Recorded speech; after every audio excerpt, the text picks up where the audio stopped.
Some doors are locked to keep danger out. Others are locked because the people inside never found the strength to let the past leave.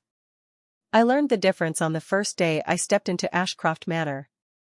My name is Emily Carter, and 6 months ago I thought I had accepted the best housekeeping job of my life. At 24, I wasn't looking for adventure. I was looking for a paycheck that could cover rent, groceries, and the growing stack of medical bills left behind after my grandmother passed away. The listing had promised excellent benefits, private housing, and enough money to finally stop working 2 part-time jobs. It sounded too good to be true. Maybe it was. The manor stood nearly a mile beyond a pair of wrought iron gates hidden behind towering oak trees. As the taxi disappeared down the winding road, silence settled around me so completely that I could hear birds somewhere deep in the woods and the gentle splash of a fountain I couldn't yet see. The mansion itself looked less like a home and more like something preserved from another century, with pale limestone walls glowing beneath the early morning sun and windows so perfectly polished they reflected the sky like mirrors. Before I reached the front steps, the massive front door opened without a sound. A silver-haired butler wearing an immaculate black suit greeted me with a polite smile that never quite reached his eyes. "Miss Carter," he said. "We've been expecting you." Everything inside smelled faintly of cedarwood, fresh linen, and old books. Marble floors stretched beneath crystal chandeliers while portraits of unfamiliar families watched from the walls. I had cleaned luxury apartments before, but nothing compared to this place. Every hallway felt endless. Every room seemed to whisper that important people had walked there long before I ever arrived. After introducing me to the housekeeping staff, the butler handed me a small brass key attached to a leather tag with my name carefully embossed across the front. "There is only one rule that matters," he said calmly. "You may enter any room assigned to your duties. But under no circumstances should you ever enter the west corridor beyond the 3rd staircase." I glanced toward the far end of the hallway where sunlight faded into shadow. "Why?" I asked before I could stop myself. He held my gaze for a long second. "Because that wing is forbidden." No one else spoke. Several maids quietly lowered their eyes as if even hearing those words made them uncomfortable. One of them crossed herself before quickly returning to polishing a silver tray. The moment passed almost as quickly as it arrived, yet the air somehow felt heavier. The rest of the morning was ordinary enough. I unpacked supplies, memorized room assignments, and learned the names of the gardeners, chefs, and security staff. Everyone was respectful. Everyone was careful. And everyone avoided looking toward the western hallway. By late afternoon I found myself dusting the 2nd-floor library when an old grandfather clock echoed through the mansion with 7 slow chimes. The sound lingered long after the final note disappeared. Then, beneath the silence, I heard something else. A child's soft laughter drifted faintly through the corridor before vanishing as suddenly as it had come. I froze with the feather duster still in my hand. Every instinct told me I hadn't imagined it. I stepped into the hallway and looked toward the distant staircase leading to the forbidden wing. The corridor was empty. The doors remained closed. Yet somewhere beyond them, just for a heartbeat, I could have sworn someone was waiting for me to listen. I told myself there had to be a simple explanation. Old houses settled. Pipes groaned. Wooden floors expanded after warm afternoons and cool evenings. Maybe the laughter had drifted in from somewhere outside. Maybe one of the gardeners had brought a child to work. That was what a reasonable person would believe. The problem was that nothing about Ashcroft Manor felt ordinary enough to support a reasonable explanation. I stood in the hallway for another few seconds, listening until the silence became almost uncomfortable. The west corridor stretched ahead beneath tall windows where the evening sunlight faded into long bands of gold across the polished floor. Every door remained closed. Every light fixture stood perfectly still. Even the air felt different there, cooler somehow, carrying the faint scent of old cedar and lavender instead of the fresh linen fragrance that filled the rest of the house. "Emily." The quiet voice behind me nearly made me jump. I turned to find another maid standing several feet away with a basket of folded towels balanced against her hip. She looked about my age, with sandy blonde hair tucked neatly beneath her housekeeping cap and kind blue eyes that carried an unmistakable warning. "Dinner is served for the staff in 5 minutes," she said. "You should not stay here after sunset." I forced a small smile. "Did you hear that laugh?" Her expression changed instantly. Not confusion. Recognition. She glanced toward the forbidden hallway before lowering her voice. "Do yourself a favor. Pretend you never hear anything coming from that direction."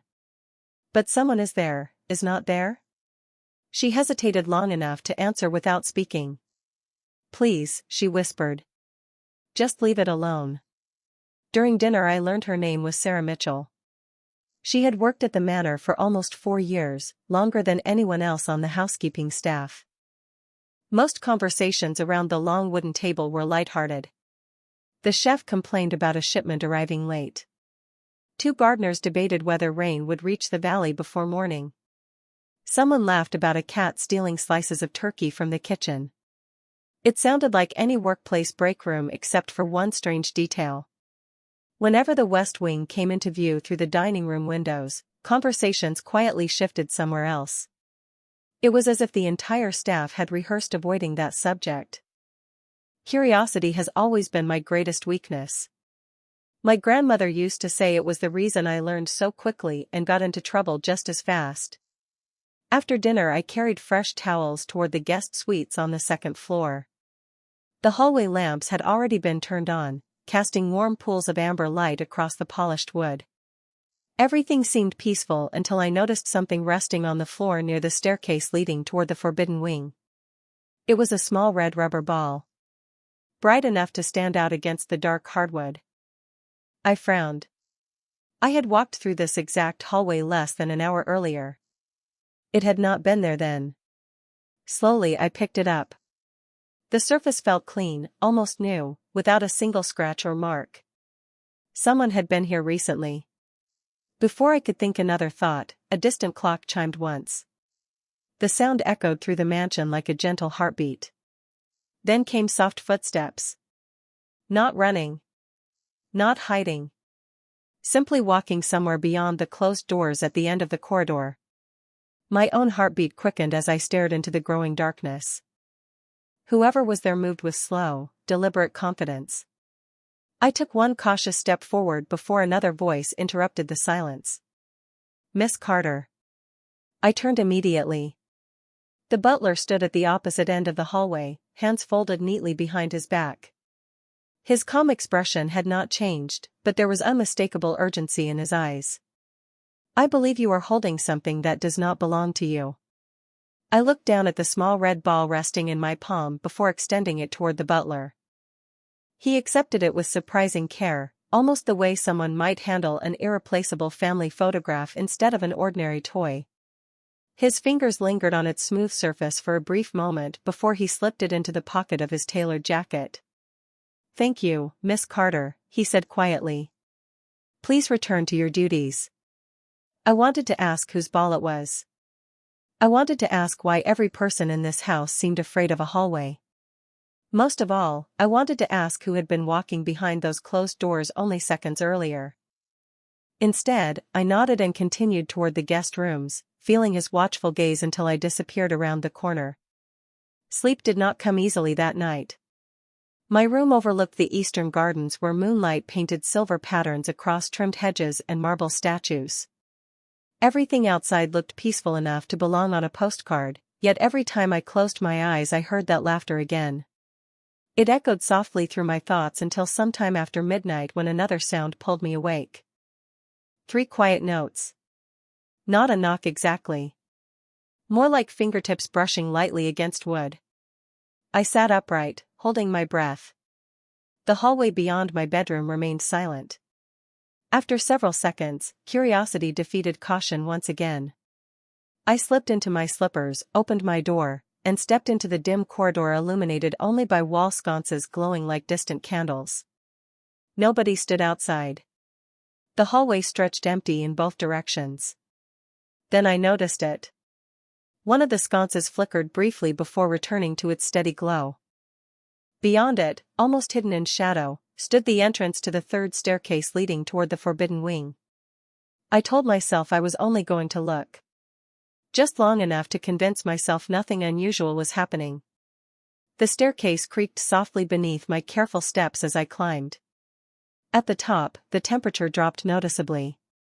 The air carried that same faint mixture of cedar and lavender, stronger now, almost comforting despite the uneasiness settling inside me.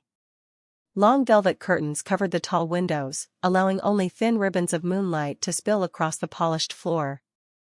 Every portrait along the wall seemed to follow my movement with painted eyes that reflected the pale light. Then I saw it.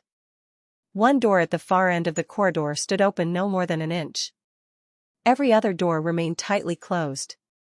A warm golden light escaped through the narrow opening, stretching across the floor like an invitation.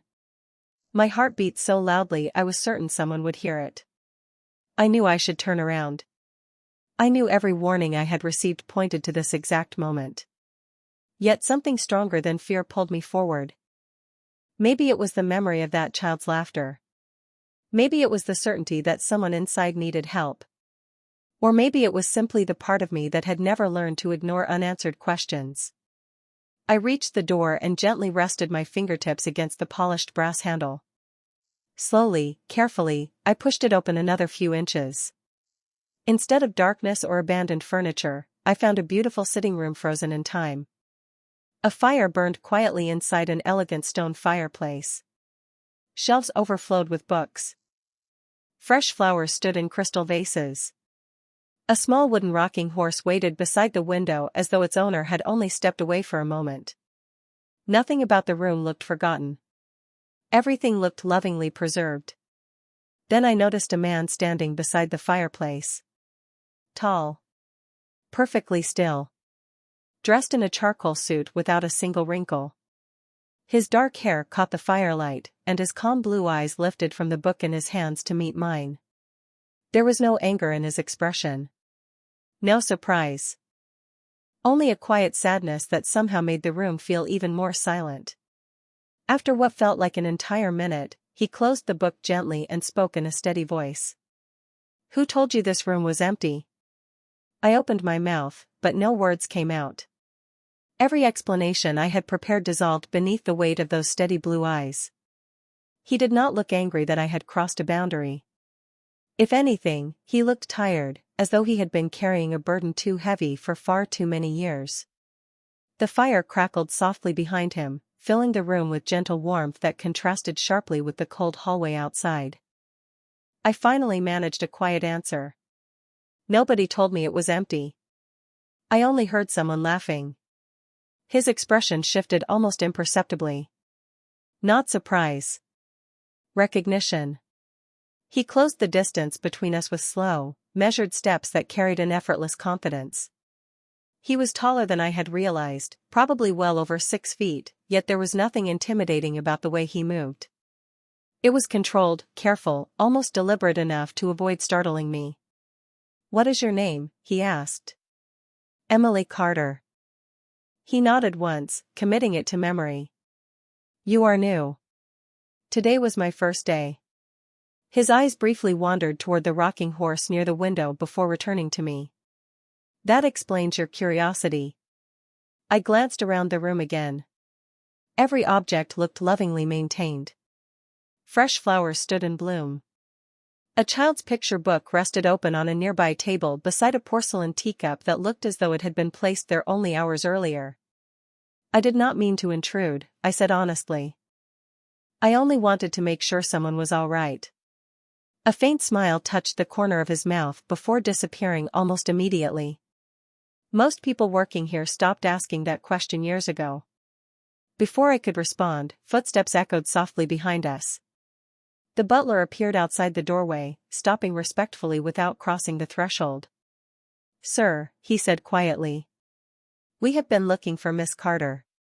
The man beside the fireplace never looked away from me. "There is no need," he replied calmly. "She is with me." The butler inclined his head without another word. The silence that followed somehow answered more questions than any conversation could have.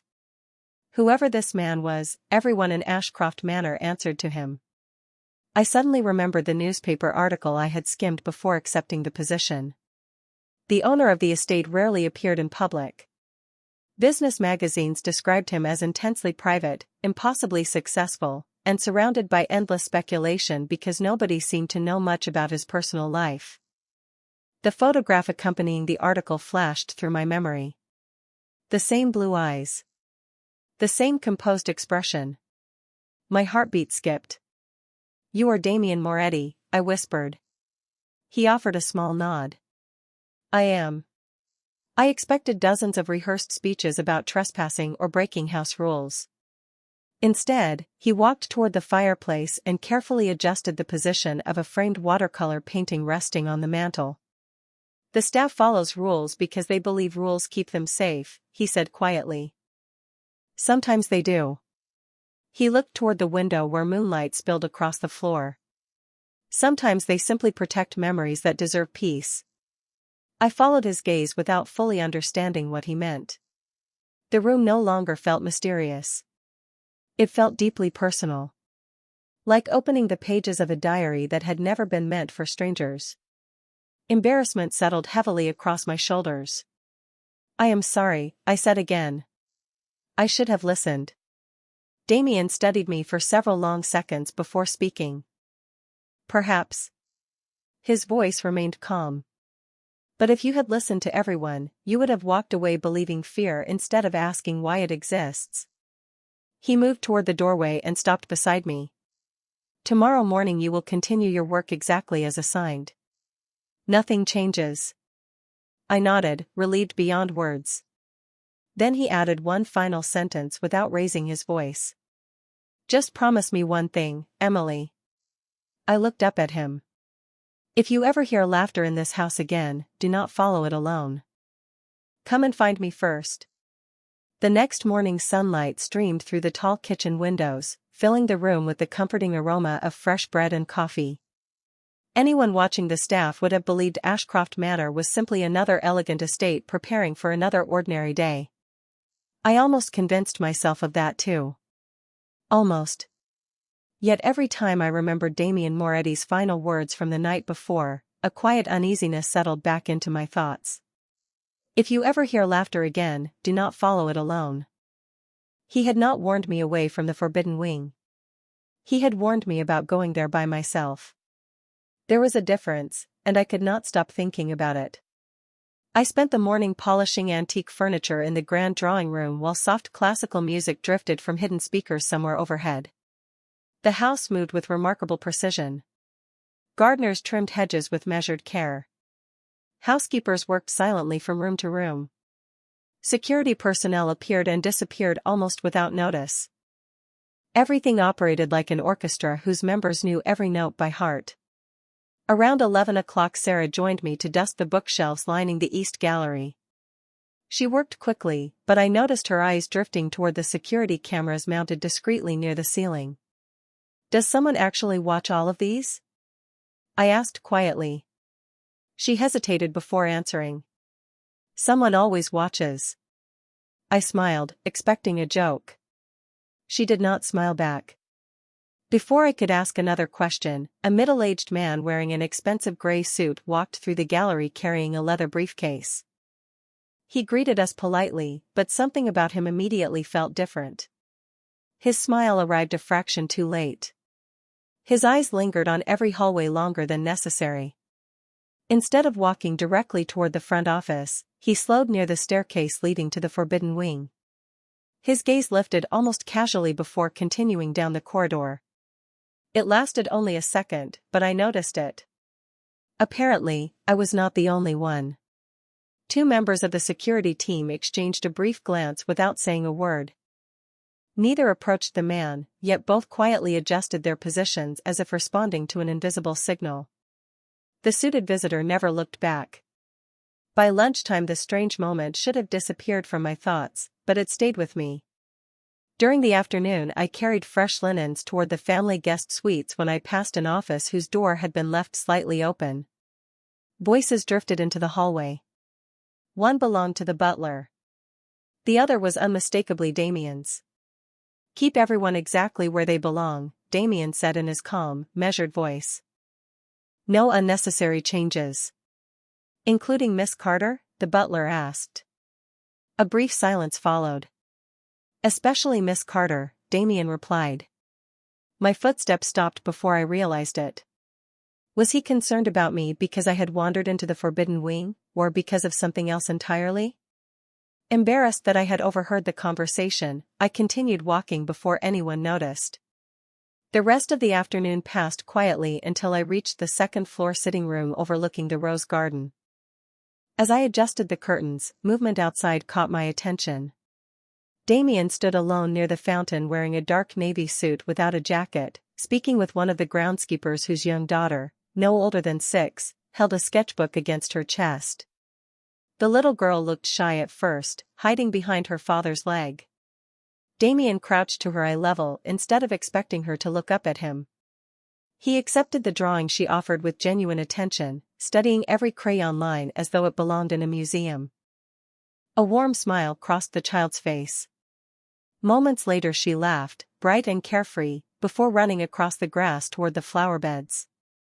Damien remained exactly where he was, watching her with an expression I had never expected to see on the face of one of the most powerful men in the country. It was not authority. It was quiet relief. Then, as if sensing someone watching him, he slowly lifted his eyes toward my window.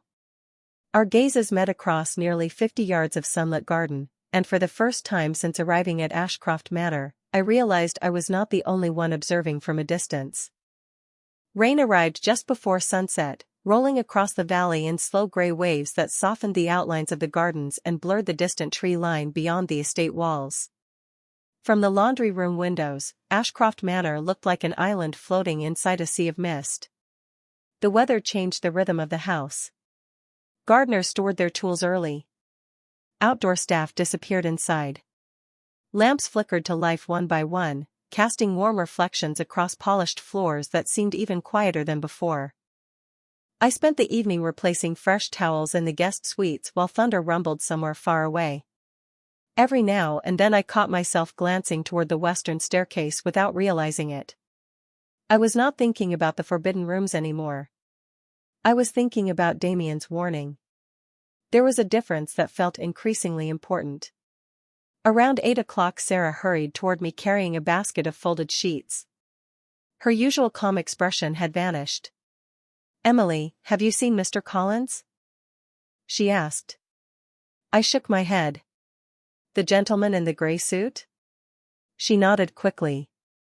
"Nobody can find him." Before I could ask another question, the lights dimmed for the briefest moment as lightning flashed outside. They returned almost instantly, but something about the interruption unsettled everyone nearby. A security officer spoke quietly into the microphone clipped near his collar before walking briskly toward the front entrance. Another appeared at the far end of the corridor, scanning each hallway with careful attention. Nobody looked frightened. They looked prepared.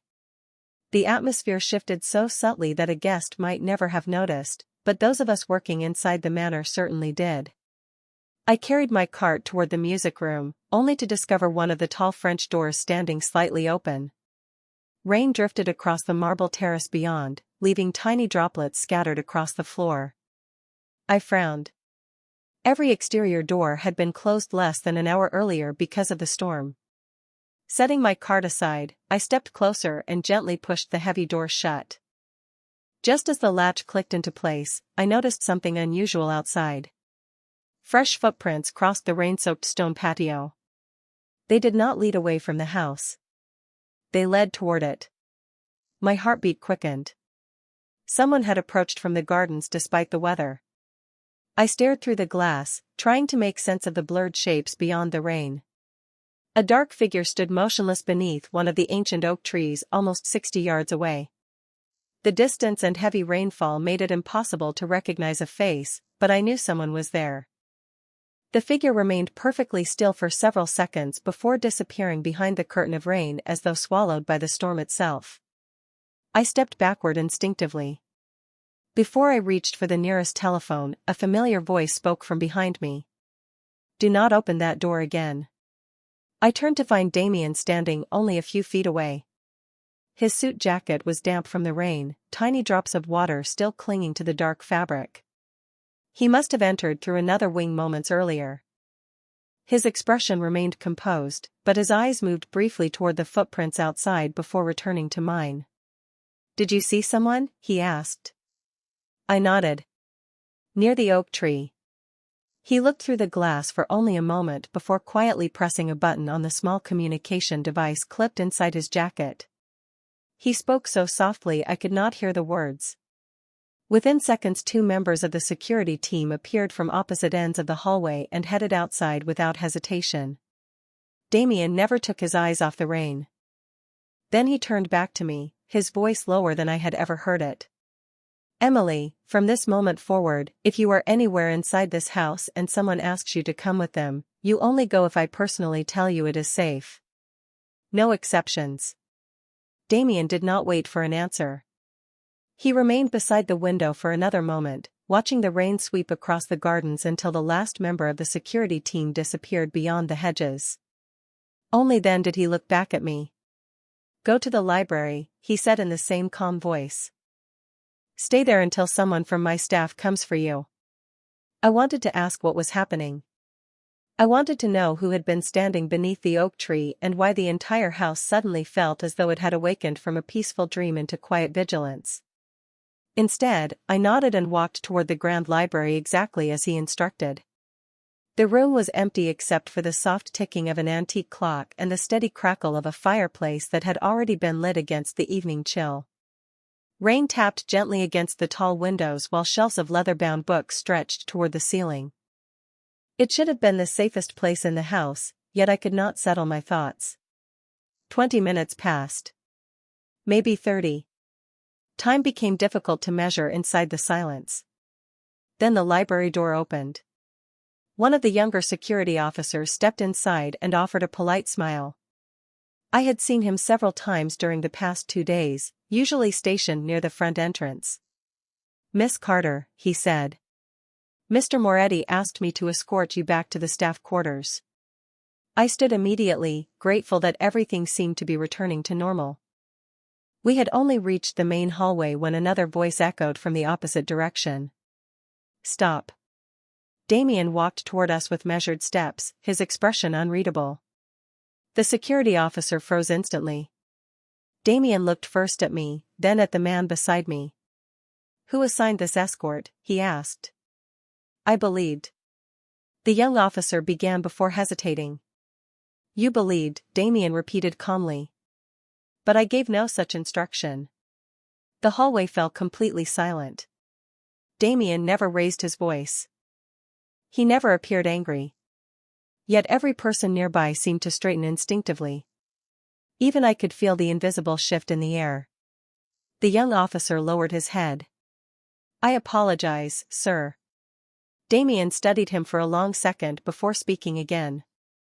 "Return to your station. Confirm every instruction before acting. Assumptions create confusion." "Yes, sir." The officer left immediately without another word. Damien waited until the hallway emptied before turning toward me. "Are you all right?"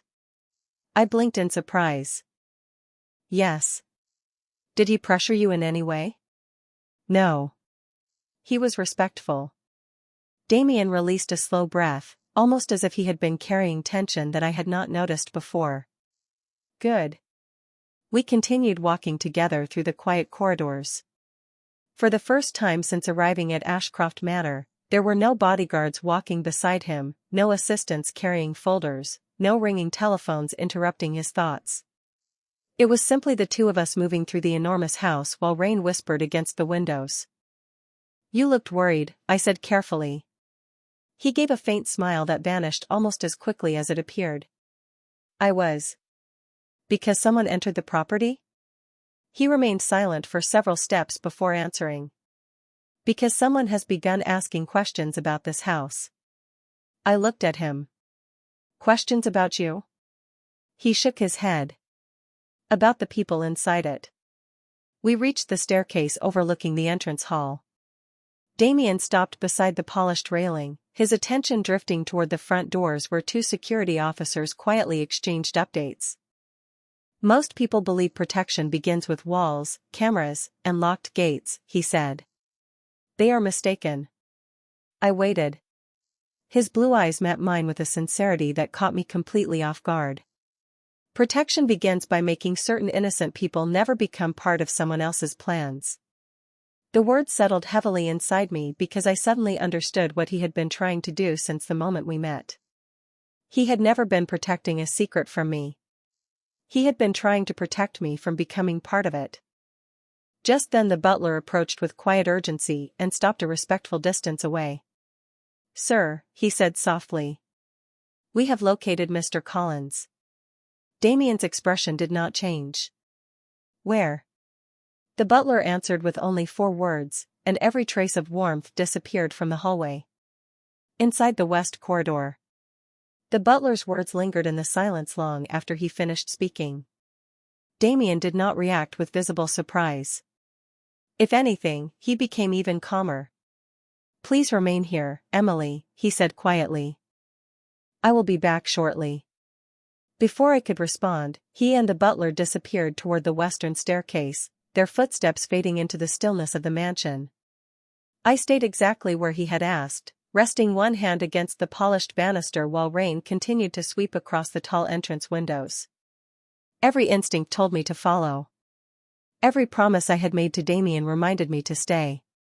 For the first time since arriving at Ashcroft Manor, I chose to trust him instead of my curiosity. Nearly 20 minutes passed before Sarah appeared carrying a tray with 2 steaming mugs of tea. She smiled gently, though concern remained visible in her eyes. "He asked me to stay with you," she said. We settled into a quiet sitting room overlooking the east gardens where the storm had begun to weaken. The rain softened into a gentle rhythm against the glass, making the room feel strangely peaceful despite everything unfolding elsewhere in the house. Neither of us spoke for several minutes. Finally I looked at Sarah. "Why is everyone so afraid of the West Wing?" She stared into her tea before answering. "Because most of us only know the stories." "And you?" She released a slow breath. "I know a little more than the stories." She looked toward the hallway, making certain nobody else was nearby. "People think that part of the house hides secrets about Mr. Moretti's business." I listened carefully. "It does not?" She slowly shook her head. "No. The real reason is much sadder than that." Before she could continue, the sitting room door opened quietly. Damien stepped inside alone. His jacket was gone, his white shirt sleeves rolled neatly to his forearms, though he looked exactly as composed as before. "Sarah," he said gently. "Would you give us a few minutes?" She nodded immediately and slipped from the room without a word. Damien walked toward the fireplace where the flames cast a soft glow across the polished wood floor. He remained silent for several moments before speaking. "You deserve an explanation." I waited without interrupting. "The room you entered was not always part of a forbidden wing," he said. "Years ago it belonged to someone very important to my family." His gaze settled on the dancing firelight. "My younger sister, Sophia."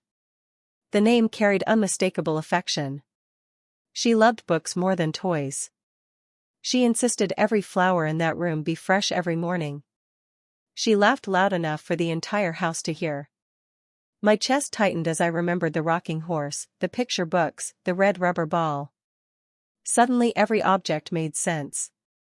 "She became seriously ill when she was 8, Damien continued softly. "The best doctors came here because traveling became too difficult for her. My parents transformed that entire wing into a place where she could still feel like a child instead of a patient." His voice never trembled, but the quiet sadness beneath each word was impossible to miss. "She passed away before her 9th birthday." The room fell silent except for the gentle crackling of burning logs. "I am so sorry," I whispered. Damien nodded once in quiet appreciation. Afterward everyone wanted to pack away her belongings. "Close every door. Pretend the pain would disappear if the rooms did." He looked directly at me. I could not do that. I finally understood why fresh flowers still stood beside the windows. Why every book remained in its place. Why the rocking horse waited patiently beneath the morning light. It was not a shrine built from fear. It was an act of love preserved through memory. Damien reached into his pocket and carefully placed the small red rubber ball onto the table between us. She never went anywhere without this, he said with the faintest smile. When you picked it up, I realized something. I looked at him questioningly. You did not see an old secret, Emily. You saw a child who deserved to be remembered. Very few people still see her that way. The red ball remained on the table long after Damien finished speaking. I reached toward it carefully, running my fingertips across its smooth surface before pulling my hand back. Somehow it no longer looked like a forgotten toy. It looked like a memory that had refused to fade. Outside, the rain finally stopped, and the first rays of moonlight slipped through the clouds, casting pale reflections across the garden paths. Neither of us spoke for several moments. The silence no longer felt uncomfortable. It felt respectful, as though words might somehow disturb the peace Sophia had left behind. Finally I looked at Damien. Was that really her laughter I heard? He lowered his eyes briefly before answering. No. He smiled with quiet honesty. Memory has a remarkable way of filling empty spaces. Sometimes when people know a story, they begin hearing what their hearts expect to hear. He leaned back slightly in the armchair across from me. The staff has repeated so many rumors over the years that the house almost carries them like echoes. I nodded slowly. That explanation made sense, yet I could not shake the feeling that what I had experienced had been something deeper than imagination. Damien seemed to notice the uncertainty on my face. Whether it was memory or coincidence does not matter, he said gently. What matters is that you were the first person in years who walked into that room because you thought someone might need help. His words caught me off guard. Anyone would have done the same. He looked at me with quiet certainty. No, Emily. Most people protect themselves first. There is nothing wrong with that. But you chose compassion before caution. I did not know how to answer. Growing up, my grandmother had always said kindness rarely made headlines, but it quietly changed lives. I had never thought much about those words until that moment. Damien stood and walked toward one of the tall windows overlooking the moonlit gardens. When Sophia became sick, he said without turning around, I made her a promise. His reflection appeared faintly in the glass. I told her no matter what happened, this house would always remember her laughter. He rested one hand lightly against the window frame. That promise became easier to keep than learning how to move forward. The honesty in his voice surprised me more than anything else. Newspapers described Damien Moretti as brilliant, disciplined, and impossible to read. The man standing a few feet away looked nothing like the headlines. He looked like an older brother who had never forgiven himself for losing someone he loved. You still visit that room every day, I said quietly. He nodded once. Fresh flowers every morning. Books dusted every week. The fireplace lit whenever the weather turns cold. A faint smile crossed his face. The rocking horse was polished yesterday because one of the staff noticed the wood beginning to fade. I smiled before I realized I was doing it. Everyone helps keep the promise. They do, he answered. Not because I require it. Because they knew her. The realization warmed my heart in a way I had not expected. Ashcroft Manor was not built on fear alone. Beneath the formal routines and strict rules lived a family of people quietly protecting someone who was no longer there. A gentle knock interrupted the moment. The butler stepped inside holding a small envelope. Sir, he said respectfully, this was delivered to the front gate during the storm. Damien accepted it, opened the seal, and unfolded the single sheet inside. I watched the calm expression leave his face for only a fraction of a second before it returned. He folded the paper carefully and slipped it back into the envelope. Is everything all right? I asked. He looked directly at me, his voice steady but unmistakably serious. Someone outside this house knows your name now, Emily. Which means they also know you matter to me. For a moment I could not process what Damien had just said. The room, the fireplace, the photographs, even the gentle glow from the lamps seemed to fade behind those few quiet words. Someone outside this house knew my name. I searched his face for any sign that he might be exaggerating to keep me cautious, but there was none. Damien never spoke dramatically. That was what made his warnings impossible to ignore. I do not understand, I said softly. I have only been here a few days. He placed the envelope on the table beside the red ball. That is exactly why it concerns me. He slid the folded note toward me. There was no signature. Only one sentence typed across the center of the page. We know the new maid asks too many questions. A chill settled across my shoulders despite the warmth of the fire. I looked up immediately. Who would send something like this? Damien gently took the paper back before folding it once more. Someone hoping I will react emotionally instead of intelligently. His voice remained even, but I noticed the careful way he tucked the envelope into the inside pocket of his jacket, as though every detail mattered. And will you? I asked. For the first time that evening, he smiled. It was small, almost invisible, but genuine. No. That would make their work easier. He walked toward the doorway and motioned for me to follow. Together we stepped into the quiet hallway where the mansion had settled into its nighttime rhythm. Housekeepers finished their final tasks.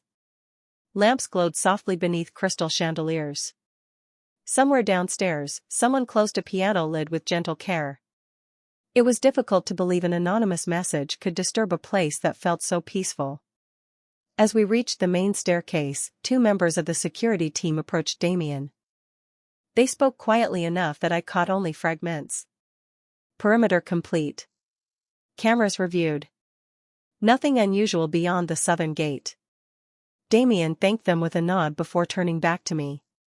Your routine changes tomorrow. I frowned. Am I leaving? No. He shook his head. You will continue working exactly as before. Seeing my confusion, he continued. The difference is that you will never move through the estate alone. Sarah will remain with you during working hours, and someone from security will always know where you are. That seems like a lot for a housekeeper. It is. His answer came without hesitation. But you are no longer simply a housekeeper to the people watching this estate. We continued walking until we reached the eastern sunroom where moonlight poured through towering glass walls onto rows of white orchids. Damien paused beside one of the blooming plants and gently straightened a leaf that had bent beneath its own weight. The simple gesture caught me by surprise. It revealed the same quiet patience I had seen when he accepted the little girl's drawing in the garden. You take care of everything, I said without thinking. He looked at the orchid before answering. Only the things that cannot protect themselves. The words settled deeply inside me. Before I could respond, my phone vibrated inside my apron pocket. I had almost forgotten I still carried it. The screen displayed an unknown number. There was no voicemail. No name. Only a single text message waiting to be opened. Damien noticed the light from the screen immediately. Do not answer it, he said calmly. My fingers froze above the display. Instead, I handed him the phone. He glanced at the message without touching anything else. The color in his face did not change, but his eyes became impossibly focused. He handed the phone back to me. The message contained only 7 words. We know which window is yours, Emily. Damien slowly looked toward the second floor where my bedroom overlooked the eastern gardens, and when he spoke again, his voice carried a quiet certainty that left no room for argument. Tonight, you are not sleeping alone in that part of the house. Damien led me up the grand staircase instead of toward the staff quarters. We walked through quiet hallways where every lamp burned with steady golden light, yet the atmosphere had changed. Security officers stood at discreet intervals, speaking softly into communication devices before stepping aside as we approached. No one stared. No one asked questions. They simply acknowledged Damien with respectful nods and continued their work. I realized then that whatever message had reached my phone had set an entirely new plan into motion. We stopped outside the same west corridor everyone had spent days avoiding. Damien reached into his pocket and unlocked a polished walnut door across from Sophia's sitting room. "This was my father's study," he said. "It has been unused for years, but it is one of the safest rooms in the house." I stepped inside. Tall bookcases covered every wall from floor to ceiling. A leather sofa faced a stone fireplace, and wide windows overlooked the inner courtyard rather than the gardens outside. The room felt warm, quiet, and surprisingly welcoming. "You want me to sleep here?" I asked. "Only for tonight," he answered. "Tomorrow we will decide what comes next." Before I could thank him, someone knocked gently. Sarah entered carrying a small overnight bag she had packed from my room. "Everything is here," she said with a reassuring smile. "Your clothes, your toiletries, and your grandmother's photograph." I had never told Damien about the framed picture sitting beside my bed. Somehow he had remembered seeing it during the brief orientation on my first morning. That simple detail touched me more deeply than I expected. Sarah wished me good night before quietly leaving us alone again. Damien remained near the doorway, making certain everything had been arranged properly. "You have not asked the question most people would ask," he observed. I looked at him curiously. "Which question?" "Why I am doing all of this for someone I have only known a few days." I smiled faintly. "I think I already know the answer." He raised one eyebrow with genuine curiosity. "You promised your sister you would never fail to protect someone who needed you." Silence settled between us. After several long seconds he nodded once. "You understand more than most people." He reached toward the bookshelf and removed a worn hardcover novel before placing it on the small table beside the sofa. Sophia loved this story.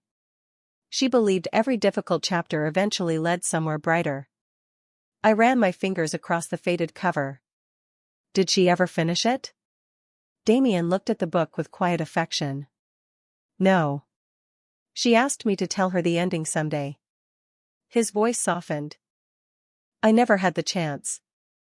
I carefully opened the first page. Inside the cover, written in neat childish handwriting, were 4 simple words. "Keep believing in tomorrow." I closed the book gently, unable to speak. Damien moved toward the door before stopping once more. "The security team will remain outside all night," he said.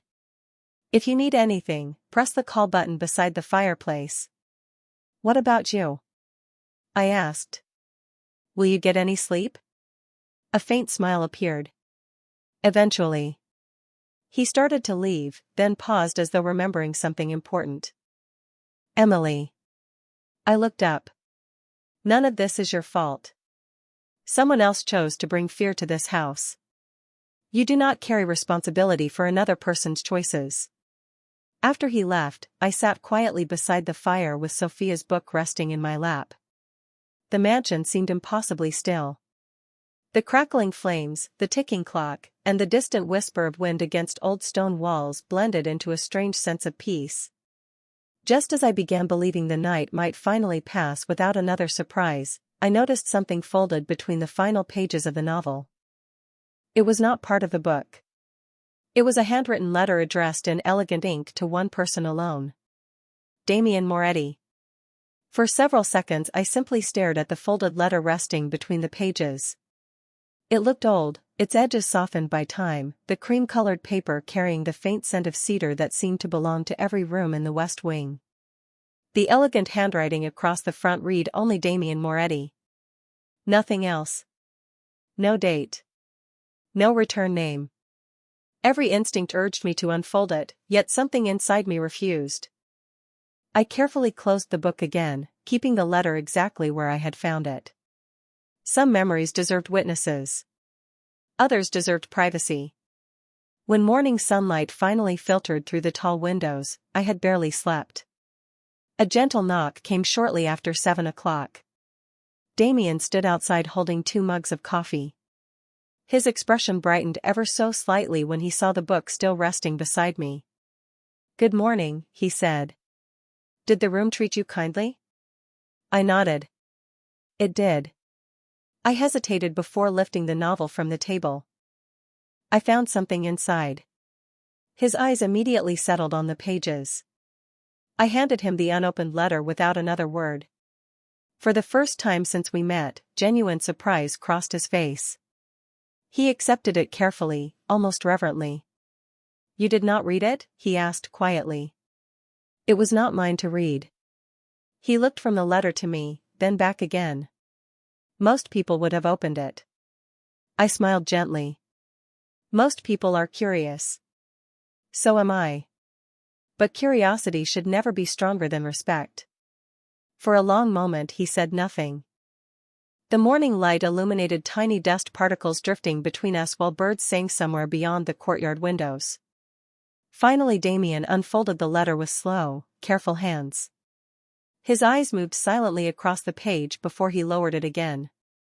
A quiet laugh escaped him, followed by something I had not seen before. Relief. "It is from my mother," he said softly. "She hid it inside Sophia's favorite book years before she passed away." He read one sentence aloud. "When you finally stop guarding every room, you will discover that love was never asking you to protect the walls. It was asking you to open the doors." The words lingered in the room like gentle music. Damien closed his eyes briefly before folding the letter once more. "I searched for this after my father died," he admitted. "I thought it had been lost forever." He looked toward the window overlooking the inner courtyard where the morning sun washed the stone paths in warm light. "Perhaps it was only waiting until I was ready to understand it." We walked together into the west corridor a short time later. For the first time every curtain had been drawn open. Sunlight streamed through the tall windows, replacing the heavy shadows that had filled the hallway since my arrival. The rooms no longer felt hidden. They simply felt remembered. Damien stopped outside Sophia's sitting room and slowly opened the door. Fresh flowers still stood beside the window. The rocking horse remained where it had always been. Yet something was different. He crossed the room and unlocked another set of glass doors leading to a small private garden I had never seen before. Cool morning air drifted inside carrying the fragrance of roses and lavender. "These doors have stayed closed for years," he said quietly.